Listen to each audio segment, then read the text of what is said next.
3 yang akan disampaikan oleh Ibu Ari Fauziah Amini, SPN MSE dengan durasi waktu masih sama yaitu 20 menit dengan materi pengenalan data mikro untuk Sakernas, Podes, Industri dan juga e-commerce. Kepada Ibu Ari, kami persilahkan. Ya, terima kasih atas waktu yang telah diberikan. Assalamualaikum warahmatullahi wabarakatuh. Selamat pagi semuanya. Terima kasih atas kehadiran teman-teman dalam acara edukasi statistik di pagi ini. Kali ini saya akan memberikan materi terkait dengan pengenalan data mikrostatistik di Indonesia yang mana tidak hanya bisa diakses dari BPS saja, namun juga ada lembaga-lembaga lain yang juga mengumpulkan data mikro begitu. Izin saya share screen terlebih dahulu.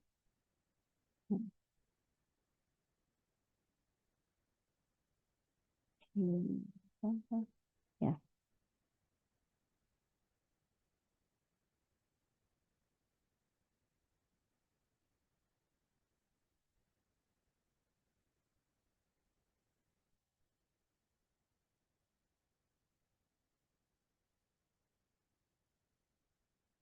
mohon maaf. Sudah terlihat ya?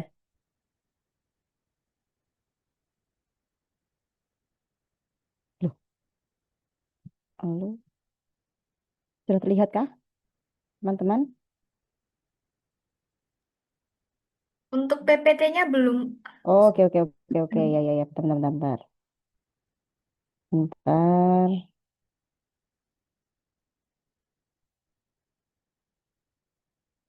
Sudah ya?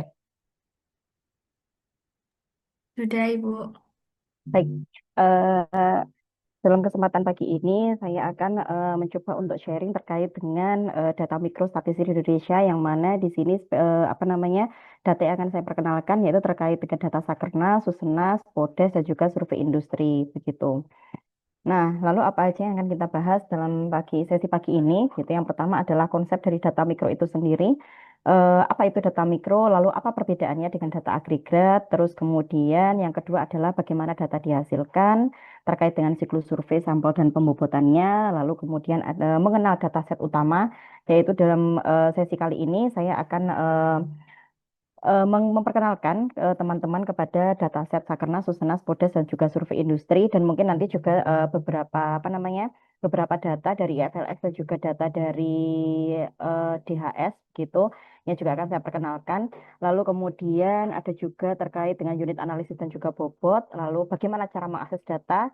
Tadi sudah sempat disampaikan oleh Bu Anissa, disinggung sedikit terkait dengan akses data mikro melalui portal Silastik begitu ya. Lalu kemudian etika dan juga pemanfaatannya. Nah, yang pertama, apa sih data mikro gitu? Data mikro ini merupakan data mentah yang pada tingkat unit terkecil gitu. Sehingga data ini belum diringkas menjadi tabel atau indikator, benar-benar data yang diperoleh begitu dari survei yang dilakukan oleh lembaga-lembaga terkait. Dalam hal ini kalau seperti Sakernas dan Susenas begitu itu dilakukan oleh BPS begitu ya. Sehingga lembaga BPS mengadakan survei atau sensus begitu eh, turun ke lapangan, turun ke masyarakat, begitu kan. Dalam bentuk kuesioner mereka menanyanya. Kalau tadi dari Pak Wirya sudah menjelaskan terkait macam-macam survei, gitu kan. Kuesioner itu bagian salah satu dari survei, gitu. Maka dari itu dari BPS sendiri itu melakukan pensurveian langsung kepada masyarakat dengan instrumen kuesioner, begitu. Maka jawaban-jawabannya dirangkum oleh BPS atau lembaga-lembaga lain yang terkait, begitu. Itu nanti dihimpun menjadi satu menjadi data mikro begitu. Yang mana ini belum diolah lebih lanjut karena belum siap untuk dipublikasikan lebih lanjut. Apabila sudah dipublikasikan lebih lanjut dalam bentuk tabel-tabel dan sudah siap dibaca oleh masyarakat begitu, itu nanti berubah menjadi namanya data agregat begitu. Nah, komponen-komponen dari data mikro sendiri begitu kan apabila dilihat di sini ada satu baris yang mana satu baris itu sama dengan satu unit di mana satu unit ini menyatakan bahwa satu unit tersebut adalah orang atau individu atau mungkin rumah tangga atau desa atau perusahaan. Biasanya di sini BPS itu memberikan ID begitu. Dari kalau di sini contohnya ID Ruta, Ruta itu rumah tangga begitu, maka BPS itu dalam memperkenalkan respondennya gitu kan itu harus melalui ID begitu. Sehingga setiap individu, setiap rumah tangga, setiap desa dalam hari ini kalau misal di Podes di survei potensi desa itu yang dijadikan sampel itu adalah desanya begitu maka setiap responden itu diberikan ID Begitu. ID-nya berupa apa? Berupa angka biasanya. Yang mana angka ini menyatakan biasanya kode provinsi, kode kabupaten, kode kecamatan, dan kode blok sensus. Jadi begitu. Nah, lalu kemudian dalam data mikro juga terdapat banyak kolom. Banyak kolom ini artinya adalah variabel yang direkam untuk tiap unit. Nah, dari contoh yang di sebelah kanan ini bisa kita lihat bahwa kolom itu diisi dengan variabel umur, jenis kelamin, pendidikan, status kerja, lapangan usaha, jam kerja, upah, dan lain sebagainya. Yang mana variabel ini nanti akan ditanyakan kepada responden. Misal katakanlah kalau kita langsung terjun ke masyarakat, begitu kita ketok pintu gitu ke satu rumah tangga, ketika kita melakukan survei Susenas, misalnya Susenas itu ID-nya itu adalah rumah tangga. Yang mana nanti kita survei di situ kita menanyakan terkait dengan umur kepala rumah tangga dan juga umur anggota rumah tangganya, lalu jenis kelaminnya apa, pendidikannya itu pendidikan terakhir yang ditamatkan itu apa. Nah, biasanya seperti itu. Nah, lalu yang berikutnya adalah data mikro ini bisa disaring atau difilter. Lalu kemudian dikelompokkan dan dihitung ulang sesuai dengan kebutuhan. Nah, dalam hal ini biasanya peneliti dalam pemanfaatan data mikro gitu, kita tidak serta-merta memakai semua variabel yang ada dalam data mikro itu. Gitu. Contohnya seperti tidak semua variabel seperti umur dan jenis kelamin, pendidikan, status kerja, dan lapangan usaha itu dipakai semua. Tapi kita bisa memilih gitu. Kita mungkin memilih hanya ID-nya saja yang dipakai, yang ID itu pasti, lalu umur dan jenis kelamin saja yang dipakai itu boleh gitu. Maka dari itu dikelompokkan sendiri sesuai dengan kebutuhan dari peneliti. Jadi begitu. Nah, lalu kemudian data mikro ini merupakan bahan mentah untuk statistik deskriptif hingga model ekonometrik. Sehingga nanti dalam penyajian data, begitu kan dalam bentuk deskriptif dan juga dalam bentuk inferensianya, begitu data mikro ini bisa disajikan gitu. Misal katakanlah kalau kita ingin melihat tabel deskriptif daripada eh, individu yang bekerja di Jawa Timur begitu. Berarti mereka individu ini umur berapa sampai berapa gitu disajikan dalam tabel deskriptif. Terus kemudian individu ini pendidikan yang ditamatkan itu terakhir apa? Nanti bisa disajikan di tabel deskriptif. Apakah individu ini paling banyak tamatan SMA ataukah paling banyak tamatan SMK atau paling banyak tamatan dari sarjana begitu. Mereka-mereka yang sudah bekerja ini. Jadi begitu.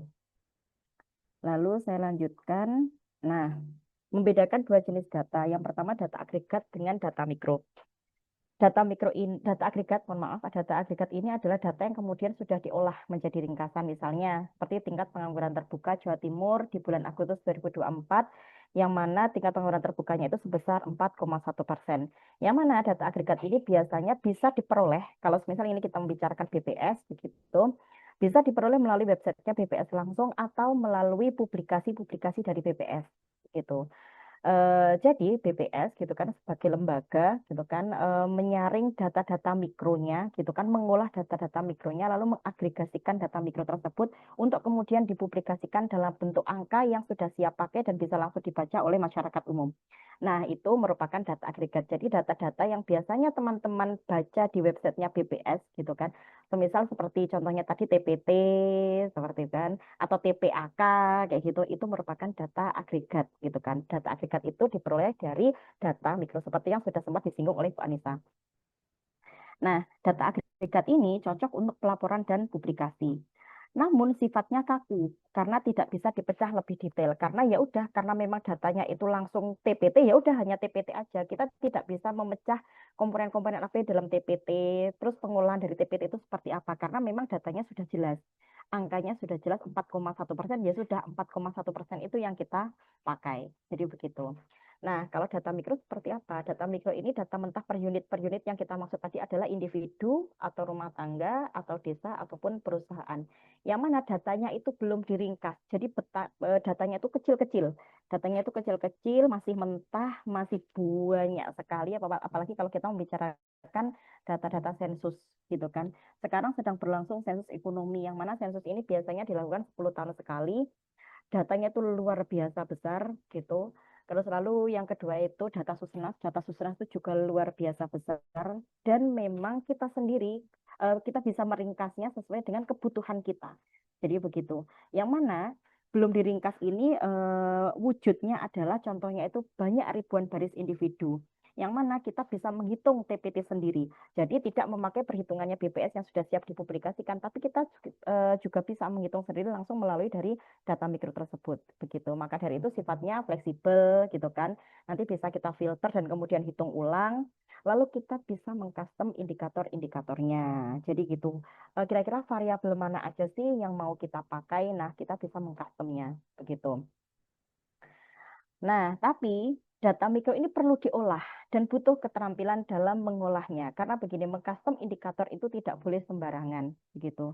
Mengcustom indikator ini bisa dilakukan penelitian, pelatihan sendiri ya. Nanti pelatihan data mikro ini, pelatihan analisis data mikro ini sebenarnya sangat penting untuk dilakukan dan diperkenalkan kepada teman-teman bagaimana cara mengolah data Sakernas, bagaimana cara mengolah data Susenas, mulai dari filtering atau cleaning sampai analyzing begitu. Karena apa? Karena keterampilan yang kita butuhkan itu sudah harus dilakukan itu sejak di filteringnya gitu.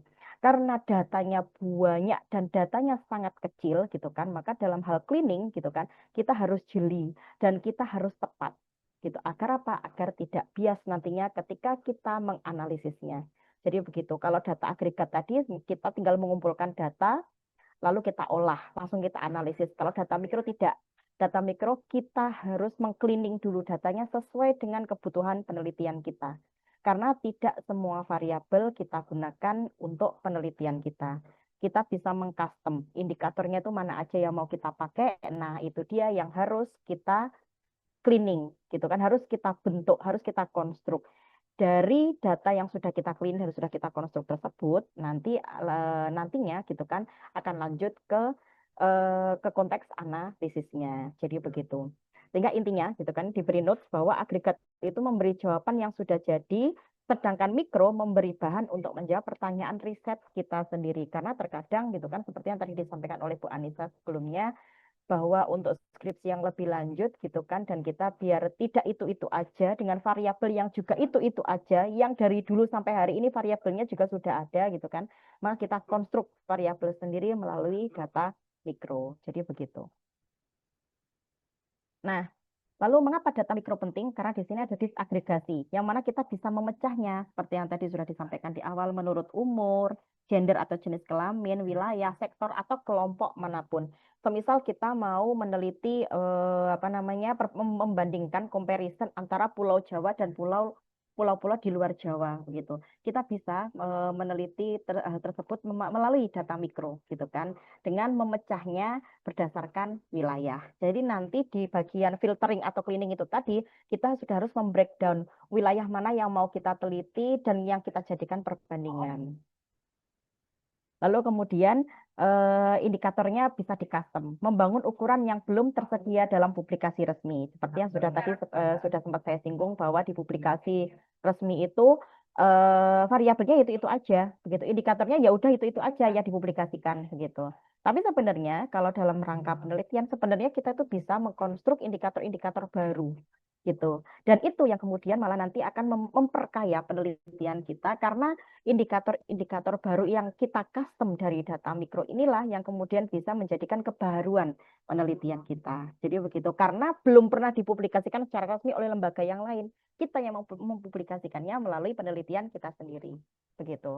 Lalu di sini bisa dianalisis secara kausal, ada model ekonometriknya, juga bisa diuji hipotesis, dan yang paling penting bisa mengestimasi dampak kebijakan. Jadi begitu. Ini sangat kaya ketika teman-teman itu bisa memanfaatkan data mikro dengan baik dan juga bisa menganalisisnya dengan metode yang tepat. Jadi begitu. Lalu kemudian dia fleksibel gitu kan, karena kita bisa menentukan sendiri definisi subsampel dan batasan sesuai dengan riset yang kita lakukan. Jadi tidak kaku. Jadi seperti itu, kaku seperti data agregat yang benar-benar angkanya sudah ada gitu. Karena di sini kita itu masih harus membentuk itu tadi. Baik. Nah, lalu siapa sih yang kemudian menghasilkan data mikro gitu kan? Yang pertama kalau di Indonesia pasti BPS, Badan Pusat Statistik, tuh, di mana BPS ini adalah produsen utama data statistik resmi di Indonesia. Makanya BPS sangat gencar melakukan edukasi literasi terkait dengan data, gitu. Karena memang BPS adalah instansi yang memiliki source data yang luar biasa besar.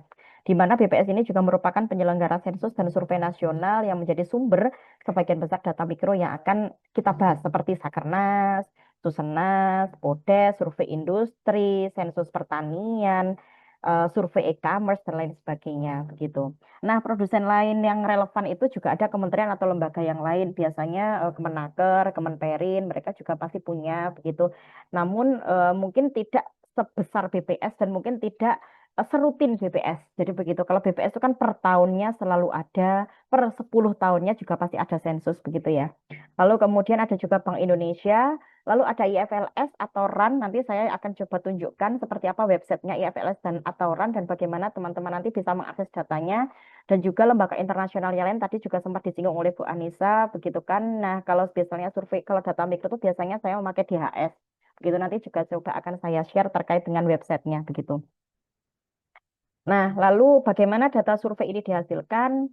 Melalui 5 tahap. Begitu. Yang pertama itu pasti perancangan, dari pembentukan kuesioner, konsep, dan definisi variabel yang disusun. Nah, biasanya Kondev ini, BPS itu tidak meng-share secara publik, begitu, Kondev, konsep dan definisi daripada variabel-variabel yang disusun, begitu kan. Jadi biasanya BPS itu hanya memberikan kuesionernya, jadi begitu, atau mungkin layout daripada kuesionernya berupa Excel, begitu, berupa Excel yang isinya itu variabel-variabel dan kode-kode yang ada di kuesioner, jadi begitu. Lalu tahap kedua ada penarikan sampel, yang mana di sini rumah tangga atau unit dipilih dengan metode probabilistik, begitu. BPS punya toolnya, begitu. Dan seperti tadi Pak Wirya sempat singgung, sebenarnya penting untuk dilakukan pelatihan lagi terkait dengan ini, pemilihan sampel, begitu ya, dengan metode-metode yang sudah ada, gitu. Tadi Pak Wirya sempat membahas rumus Lovin juga, gitu. Nah, sebenarnya akan sangat penting bagi kita kalau misal nanti kita mengadakan pelatihan lagi terkait dengan penarikan sampel, begitu. Lalu yang ketiga yang pasti pencacahan di mana petugas mengumpulkan jawaban di lapangan. Ini biasanya dilakukan oleh enumerator-enumerator survei begitu. Enumerator yang langsung terjun ke masyarakat begitu, yang langsung mensurvei, menanyai masyarakat satu-satu gitu kan, yang dijadikan sampel, atau mungkin per rumah tangga yang mana itu menjadi populasi dari sensusnya begitu. Sehingga enumerator ini turun langsung ke lapangan gitu. Nah, ini yang biasanya takes time gitu kan, karena memang pencacahan ini membutuhkan waktu lama. Jadi begitu, dan membutuhkan banyak sumber daya manusia. Nah, biasanya BPS itu atau mungkin lembaga lain biasanya bermitra gitu kan, melakukan training gitu kan, kepada enumerator yang akan dilibatkan gitu kan, untuk langsung terjun ke lapangan dalam mengumpulkan data berdasarkan kuesioner yang sudah dikonstruk, yang sudah dirancang dari awal oleh lembaga tersebut gitu. Lalu yang keempat, pengolahan di mana datanya diperiksa, dibersihkan, divalidasi, dan diberi bobot gitu. Nah, kenapa kok diberi bobot? Nah, nanti akan dibahas di slide berikutnya gitu. Lalu yang kelima, terbitlah dataset mikro itu sendiri, yang mana datanya siap dianalisis lengkap dengan variabel bobotnya. Siapa yang menentukan variabel bobot? Instansi masing-masing begitu. Sesuai dengan perancangan kuesioner, konsep, dan definisi variabel serta perancangan atau penarikan sampelnya. Nah, itu pembobotannya dilakukan oleh instansi dan lembaga masing-masing. Nah, lalu desain sampel, mengapa tidak menyensus semua orang? Yang pasti kalau kita membicarakan populasi itu kan berarti seluruh penduduk atau unit target dari sensus tersebut gitu. Lalu kalau kerangka sampel, daftar wilayah pencacahan atau blok sensus. Nah, biasanya kalau BPS gitu kan dalam menentukan kerangka sampel gitu kan, mereka punya blok sensus. Nah, blok sensus itu ada codingnya gitu. Nah, siapa yang menerbitkan kode itu? Sekali lagi BPS gitu. Lalu ada stratifikasi dan klaster, dikelompokkan lalu dipilih secara bertahap. Setelah dikelompokkan lalu dipilih secara bertahap, terpilihlah sampelnya. Sampelnya itu adalah rumah tangga atau unit yang siap untuk dicacah atau disurvei gitu. Lalu mengapa sih kok harus sampel gitu kan? Yang pasti jauh lebih cepat dan hemat biaya daripada menyensus semua orang. Daripada menyensus 200 sekian juta manusia di Indonesia gitu kan, itu akan lebih mudah ketika kita menggunakan sampel gitu. Yang mana sampel tadi sudah melalui proses panjang dari kerangka sampel, stratifikasi dan klaster hingga akhirnya menjadi sampel terpilih begitu. Nah, bila desainnya benar, sampel bisa mewakili populasi secara akurat. Oleh karena itu, dalam perancangan gitu kan, dalam pemilihan yang metode tadi, metode pemilihan sampel gitu kan, itu harus benar desainnya gitu. Makanya butuh pelatihan sendiri memang gitu. Agar apa gitu kan? Agar benar-benar benar-benar tepat sampel yang akan kita cacah atau kita survei begitu. Nah, lalu konsekuensinya adalah hasil sampel ini harus diperbesar dalam tanda kutip tadi ke populasi dengan menggunakan bobot. Itulah kenapa setiap instansi yang melakukan survei harus melakukan pembobotan gitu. Karena sampel ini harus benar-benar akurat dalam mewakili populasi secara keseluruhan. Oleh karena itu harus dibobot. Jadi begitu.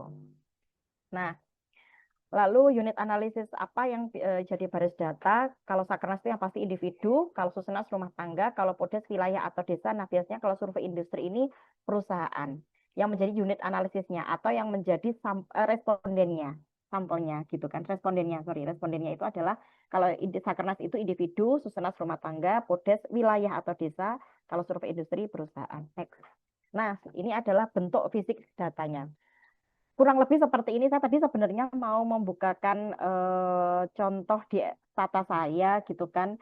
Tapi ternyata tata saya masih munyer-munyer karena hard loading begitu sehingga saya kasih contoh yang di tabel ini saja. Begitu kira-kira seperti ini kok struktur data mikro.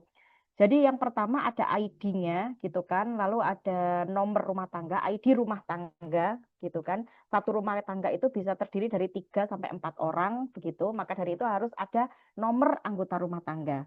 Nah, lalu kolom berikutnya ada umur, lalu pendidikan, status kerja, dan juga ada pembobotan. Nah, kolom ini menyatakan variabelnya atau indikatornya, sedangkan barisnya ini menyatakan adalah ID-nya atau unit analisisnya. Jadi begitu. Semisal ini contohnya. Dengan ID rumah tangga dengan angka 3578014 begitu, ada 3 anggota rumah tangga yang disurvei. Jadi nomor nomor anggota rumah tangga nomor urut 1 sampai 3 adalah satu rumah tangga dengan ID 3578014. Jadi begitu. Nah, di sini terlihat dari umur 45, biasanya ini kepala rumah tangga, lalu 42 ini biasanya ibunya, yang 17 ini anaknya. Maka dari itu sudah terlihat pendidikannya. Kepala rumah tangga pendidikannya SMA, ibunya SMP, anaknya SMA. Jadi begitu. Status pekerjaannya apa? Nah, kalau kepala rumah tangganya statusnya bekerja, sedangkan ibunya mengurus rumah tangga.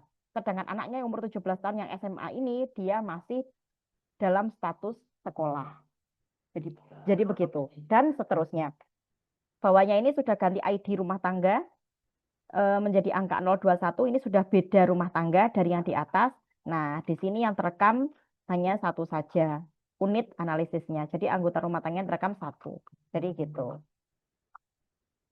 Oke. Nah, ini adalah salah satu contoh dari survei Angkatan Kerja Nasional yang fokusnya itu di ketenaga kerjaan, penyelenggaranya itu Badan Pusat Statistik. Frekuensinya 2 kali setahun kalau Sakernas Agustus dan Februari, tapi biasanya Agustus itu sampelnya lebih besar. Jadi gitu.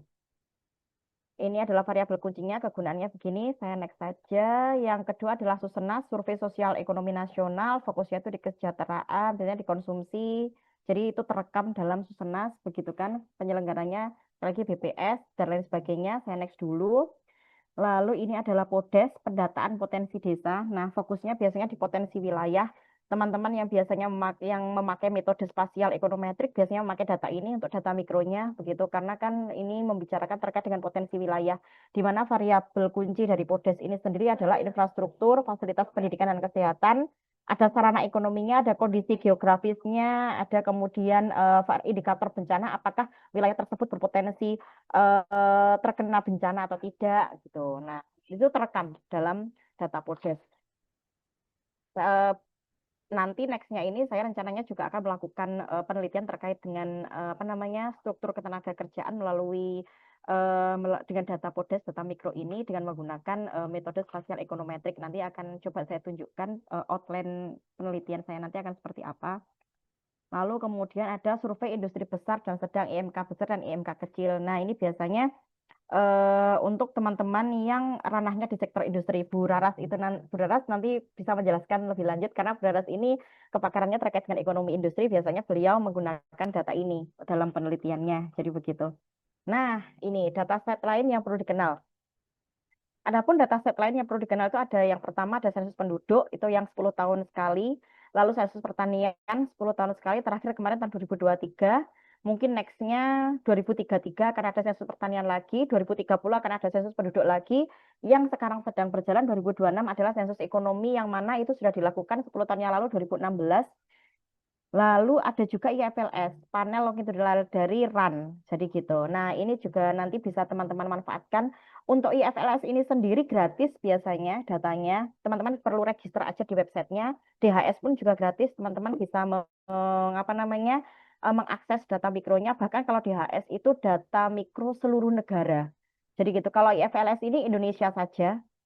Ini namanya IFLS ini kepanjangan dari Indonesian Family Longitudinal Survey gitu kan. Kalau DHS itu Demographic and Health Survey itu datanya adalah data seluruh negara-negara yang ada di dunia. Jadi teman-teman kalau misal mau meneliti terkait dengan negara-negara miskin di Afrika itu semua ada datanya gitu. Dan rilis dan update. Kalau IFLS itu terakhir update tahun 2014.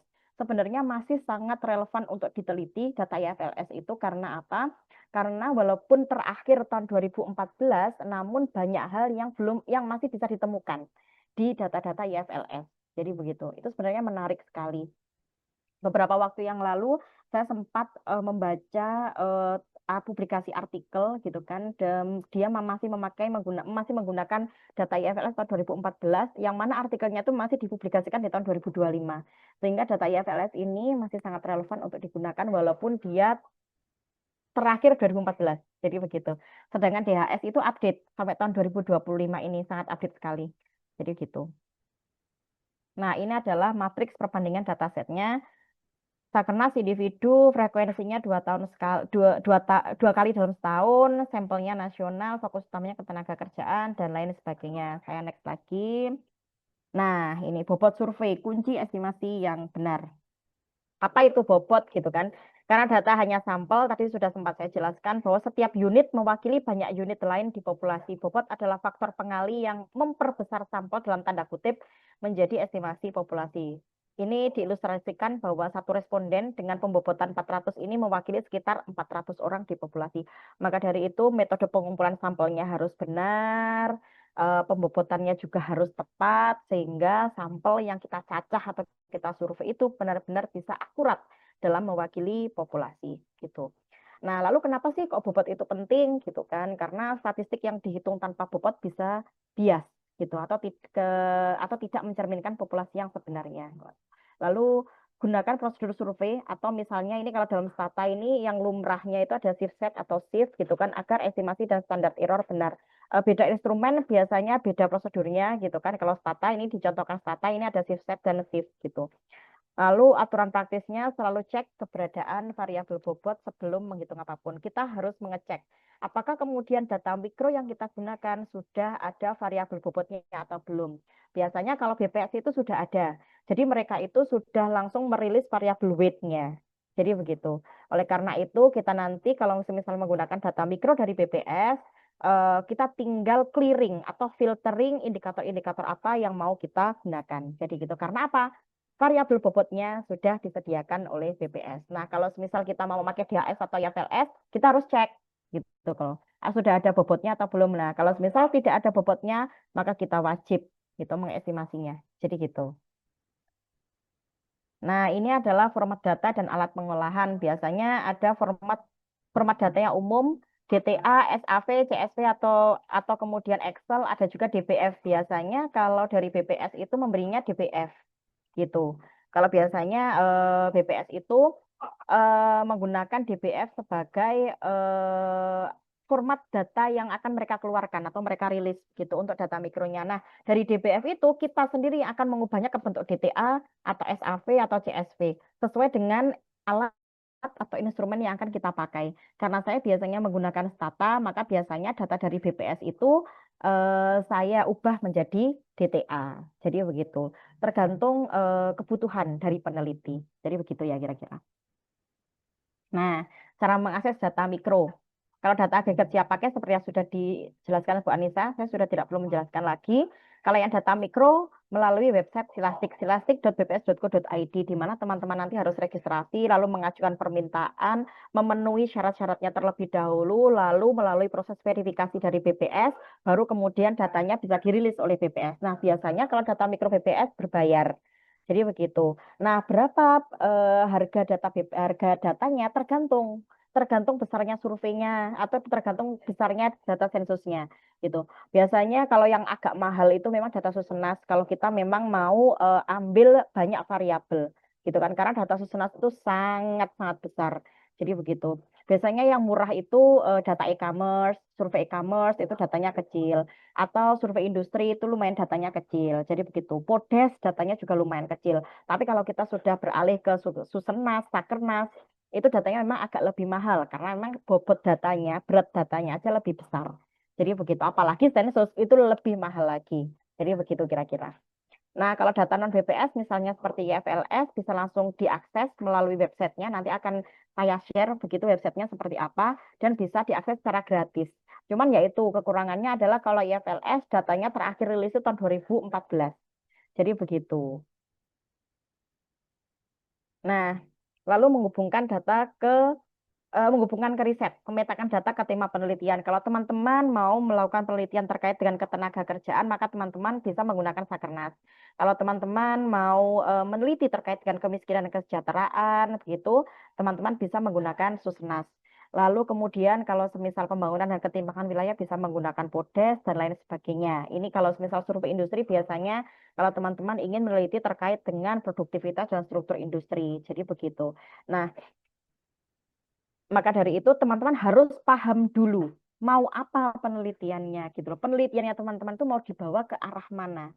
Jadi nanti teman-teman tahu kebutuhan datanya teman-teman itu di apa gitu. Karena kan sebenarnya BPS itu tidak hanya terkait dengan Sakernas, Susenas, Podes, survei industri gitu loh. Masih banyak survei-survei yang lain gitu. Tadi Bu Anissa sempat membahas Index of Happiness itu juga bisa diteliti gitu loh. Oleh karena itu teman-teman harus tahu dulu topiknya nanti itu arahnya kemana gitu. Lalu kalau misal arah saya ke sini, berarti data apa yang harus saya gunakan dari situ. Kalau misal teman-teman belum tahu topiknya, nanti susah akan menentukan datanya. Kalau data itu pasti available, pasti tersedia. Tapi terlebih dahulu teman-teman harus paham apa yang mau diteliti. Jadi begitu, itu kunci gitu loh. Kalau teman-teman melihat data tok, terus kemudian teman-teman nggak mudeng gitu kan, datanya banyak, teman-teman nggak mudeng mau meneliti apa ya repot juga gitu loh. Sebenarnya teman-teman mau meneliti apa gitu. Sehingga nanti dalam pemanfaatan data, teman-teman kurang optimal kalau misal teman-teman tidak paham betul dengan konteks penelitian yang akan teman-teman lakukan. Jadi begitu. Nah, lalu kemudian terkait dengan etika, kerahasiaan, dan kesalahan umum yang pasti, ketika kita membicarakan data mikro atau kuesioner dari BPS itu, gitu kan, pasti kerahasiaan responden itu diutamakan. Itu pasti nomor satu. Tidak boleh mengidentifikasi individu atau unit tertentu. Misal teman-teman menyelidiki, gitu kan, ID ini itu kira-kira individunya seperti sampai diselidiki, tidak perlu. Karena apa? Karena memang sudah ada etikanya, gitu kan, dan harus memang dijaga kerahasiaannya. Jadi begitu. Lalu mematuhi yang pasti ketentuan penggunaan data dari penyelenggara, pasti nanti ada fakta integritasnya yang mana itu bermaterai, di mana teman-teman tidak bisa menyebarluaskan data begitu saja, terutama kalau datanya BPS karena datanya berbayar, gitu. Tidak bisa kemudian teman-teman mengkomersilkan data-data yang sudah teman-teman pegang, gitu kan, lalu teman-teman jual lagi. Jadi teman-teman di sini tuh tampil sebagai reseller data itu enggak bisa, enggak boleh. Karena apa? Karena nanti ada fakta integritasnya yang mana teman-teman harus bertanda tangan bermaterai. Gitu, hitam di atas putih. Itu bagian dari etika. Mengumpulkan data itu susah. Mengumpulkan data itu memerlukan banyak tenaga, banyak pemikiran, banyak biaya. Kalau teman-teman sudah mendapatkan data melalui prosedur yang benar, lalu kemudian data itu disalahgunakan, dijual kembali misalkan, gitu kan, itu akan menyalahi etika. Jadi begitu. Jadi itu sangat dilarang. Lalu kemudian harus mensitasi sumber dengan benar, nama datasetnya, penyelenggaranya, dan juga tahun. Misal, kalau katakanlah teman-teman mau meneliti terkait dengan ketenaga kerjaan gitu kan. Teman-teman harus paham betul bahwa data ini diproses dari Sakernas. Yang mana Sakernas ini diambil dari BPS. Jadi harus jelas di situ. Itu merupakan etika. Jadi gitu. Harus dengan benar kita mengsitasinya. Jadi gitu. Lalu kesalahan umum apa sih yang biasanya dilakukan oleh peneliti dalam penggunaan data mikro yang pasti mengabaikan bobot? Oleh karena itu tadi sudah sempat disinggung bahwa bobot itu harus dicek. Gitu. Tidak boleh kemudian bobot itu tidak dicek. Harus ada variabel bobot di dalamnya. Karena itu yang sebagai apa namanya indikator kita melihat bahwa si sampel itu sudah mewakili populasi. Jadi begitu. Lalu salah menentukan unit analisis orang atau rumah tangga. Teman-teman mau meneliti individu berusia 15 tahun yang bekerja, tetapi memakai data Susenas yang memakai data rumah tangga. Ya angel, nggak bisa. Gitu kan, itu salah. Gitu kan. Maka harus tepat. Unit analisis apa yang mau teman-teman teliti? Individunya kah? Atau rumah tangganya kah? Atau kalau misal kita mau melihat potensi wilayah, berarti kan yang harus kita teliti harus eh, desanya atau wilayahnya. Jadi begitu. Maka harus tepat dalam menentukan unit analisis. Lalu membandingkan tahun yang definisi atau kuesionernya berbeda. Ingat, kuesioner dari BPS itu diupdate tiap tahunnya. Jadi bisa jadi kuesioner tahun 2025 dengan kuesioner tahun 2020 itu tidak sama. Ada biasanya penambahan-penambahan indikator atau variabel dari BPS. Sehingga teman-teman tidak bisa kemudian menentukan variabel untuk dataset tahun 2025 menggunakan kuesioner tahun 2020. Karena pasti ada perbedaan. Sehingga peneliti harus benar-benar jeli. Semisal katakanlah nggak boleh seperti ini. Saya sudah punya kok kuesioner 2020, palingan podo datasetnya sama kayaknya datasetnya dengan yang 2025.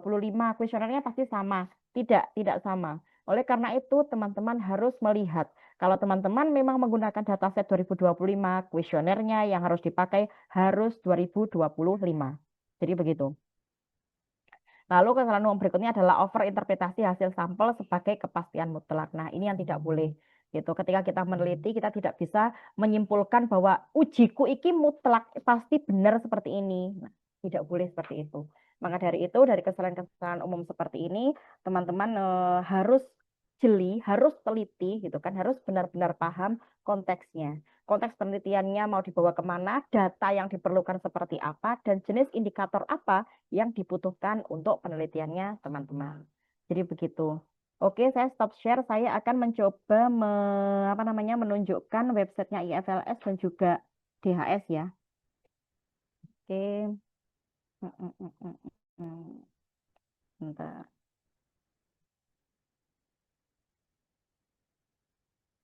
Sudah terlihat ya teman-teman? Nah, ini adalah websitenya dari IFLS. Household Survey IFLS 1 dari IFLS 2. Jadi begitu.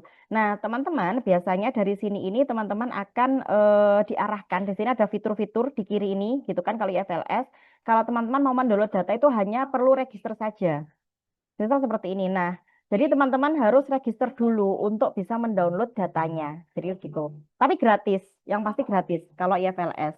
Nah, teman-teman silahkan disesuaikan gitu loh. Kalau misal memang terlalu berat, katakanlah, aduh saya data mikronya BPS terlalu mahal nih buat saya gitu kan. Tapi ternyata secara variabel gitu kan, variabel saya itu di cover oleh IFLS. Boleh menggunakan data IFLS. Monggo silakan karena IFLS itu gratis gitu.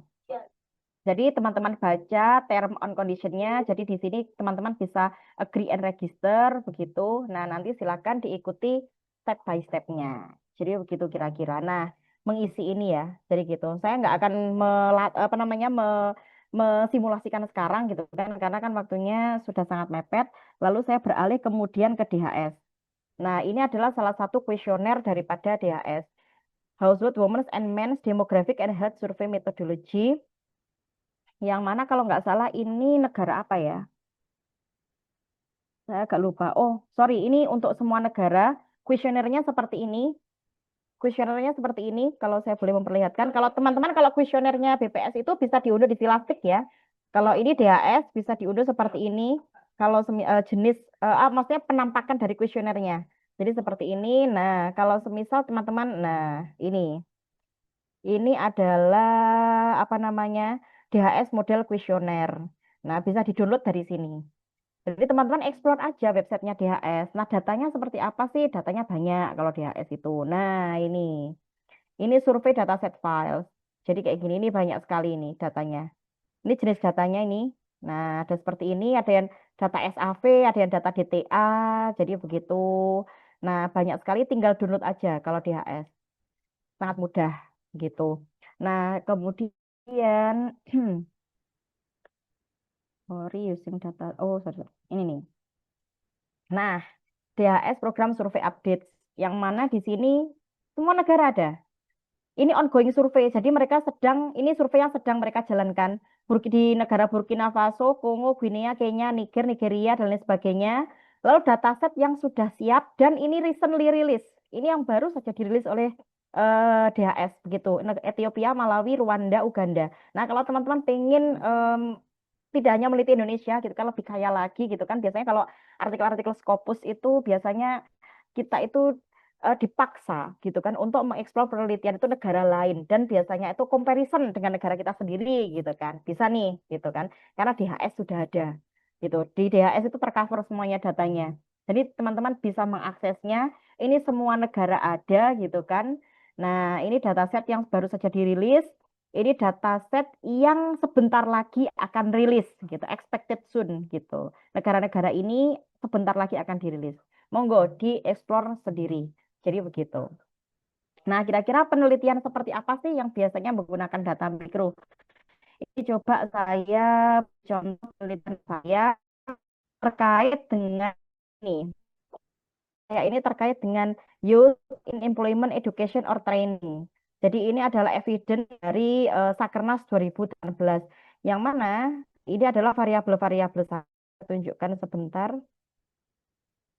Nah, ini variabel-variabel saya. Variabel ini saya ambil dari mana? Dari data Sakernas. Dari data umur, variabel umur, sorry, gender, status perkawinan, lalu level pendidikan, lalu status disability-nya bagaimana, lalu status pekerjaan dari kepala keluarganya bagaimana, lalu di provinsi mana si individu ini tinggal, lalu di region mana? Di region mana individu ini tinggal? Apakah di pedesaan atau di perkotaan? Nah, ada kodenya, kode 0 dan kode 1. Jadi begitu. Nanti disesuaikan dengan kebutuhan risetnya pengen apa. Kalau di sini saya ingin meneliti terkait dengan determinan gitu kan, determinan dari para pemuda yang tidak bekerja tapi juga sudah tidak sekolah dan tidak mau mengikuti pelatihan-pelatihan gitu kan untuk upskilling. Nah, mereka ini determinan anak-anak yang seperti ini itu eh, anak-anak ini berangkatnya itu dari kondisi yang seperti apa gitu kan. Apakah kemudian kondisinya itu dari segi dari variabel jenis kelamin itu apakah perempuan yang lebih banyak menjadi pemuda yang tidak mengikuti tidak aktif dalam hal apapun itu tadi gitu kan. Ataukah kemudian janda gitu kan. Ataukah kemudian kalau dilihat dari level pendidikan apakah mereka yang tidak bersekolah atau tidak memiliki ijazah SD misalkan gitu kan.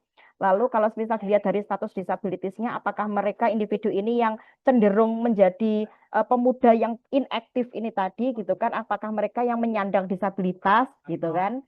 Lalu apakah kemudian mereka tinggal dengan kepala keluarga yang bekerja atau tidak gitu kan? Biasanya kalau kepala keluarganya bekerja, pemuda-pemuda seperti ini itu kan cenderung ngenteng nih gitu kan. Ah, ayahku kerja kok, saya nggak ngapa-ngapain nggak apa-apa, saya masih bisa hidup. Nah, dari situ bisa terlihat. Jadi begitu. Nah, mungkin ini beberapa contoh penelitian yang kemudian menggunakan data mikro. Kalau yang ini penelitian dari National Research and Innovation, penelitian dari orang Indonesia yang sudah terindeks Scopus. Judulnya ini Modeling Labor Market Access Among Vocational Education Graduates in Indonesia. Apakah kemudian mereka-mereka yang lulusan vokasi gitu kan, baik itu SMK atau diploma gitu kan, keterserapannya di tenaga kerja itu bagaimana? Nah, ini dimodeling sama dia menggunakan ini Heckman Selection Approach. Jadi begitu. Ini juga memakai data Sakernas. Ini National Labor Force Survey tahun 2023. Jadi ini adalah jenis-jenis penelitian yang menggunakan data mikro. Jadi begitu.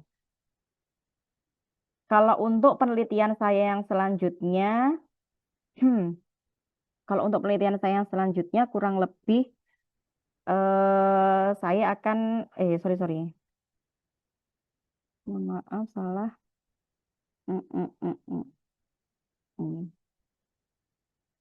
Nah, nggak bisa. Nah, kalau untuk penelitian saya selanjutnya, saya mungkin saya berfokus kepada dampak pendidikan vokasi terhadap keterserapan kerja. Di sini saya menggunakan evaluation impact yang mana metodenya saya memilih probability score matching. Jadi kemungkinan nanti saya akan melakukan hal tersebut. Jadi begitu. Untuk penelitian saya selanjutnya. Nah, itu saya menggunakan data apa? Sekali lagi saya menggunakan data mikro dari Sakernas. Jadi mungkin seperti itu. Baik, mungkin itu dari saya. Bisa dilanjutkan ke materi berikutnya. Gitu, terima kasih atas kesempatan yang telah diberikan. Saya kembalikan kepada MC. Kalau ada pertanyaan, bisa ditulis. Terima kasih. Baik, terima kasih kami ucapkan kepada Ibu Ari atas materi yang diberikan. Semoga ilmu yang diberikan dapat menambah pemahaman